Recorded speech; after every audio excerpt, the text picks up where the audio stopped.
লোক দেখলাম সাদা প্রাইভেট টিভিতে দৌড়াইয়া উঠলো। আমি এখানে দাঁড়ায় অনেকক্ষণ চিল্লাচিল্লি করলাম, 3টা লোক দেখলাম সাদা প্রাইভেট টিভিতে দৌড়াইয়া উঠলো। উইটাই মনে করেন গাড়িটা মনে করেন 1 সেকেন্ড ওইখানে টান্দা গেল।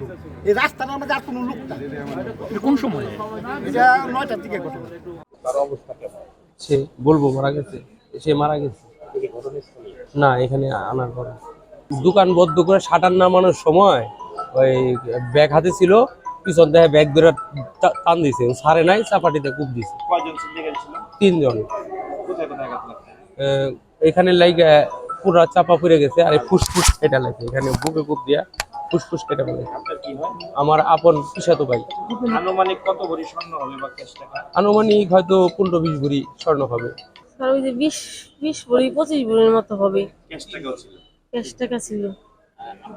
আপনার নামটা কি? সরস্বতী।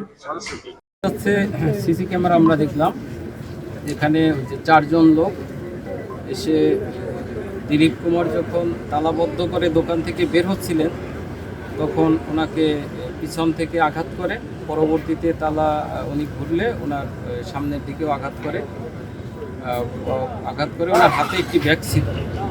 ব্যাগটি তারা নিয়ে 4 জন দৌড়ে চলে যায় এবং যাওয়ার সময় তারা ধোঁয়া দেখা যায়, সম্ভবত এটা অগ্নিস্ফোরণ করেছে এবং তারা চলে যায়। আচ্ছা, কি লুট করেছে সব কিছু জানতে পেরেছেন কিনা, বা দিলীপের এখন কি অবস্থা? দিলীপ হসপিটালে এলাম, হসপিটালে আছে, সংবাদ নিয়ে আমরা খোঁজখবর নিচ্ছি, সংবাদ নিয়ে জানানো যাবে। না, হসপিটাল কর্তৃপক্ষ তো নিশ্চিত করছে যে সে মারা গেছে। আর এরকম কোনো তথ্য পেয়েছেন কিনা? আমি এখনো এরকম তথ্য পাইনি, আমি জেনে তারপরে আপনাদের জানাতে পারবো। আর আইনগত বিষয়টা কি হচ্ছে? আমরা সর্বোচ্চ চেষ্টা করব, এখানে ওসিডিবি আছে এবং আমাদের ঢাকা জেলার সর্বোচ্চ চেষ্টা দিয়ে আমরা এই অপরাধীদের ধরে আইনের আওতায় নিয়ে আসবো। কি লুট হয়েছে কোনো জানতে পেরেছেন কিনা? এখনো জানতে পারিনি, তার সাথে ব্যাগে কী ছিল এটা জানতে পরে জানাবো।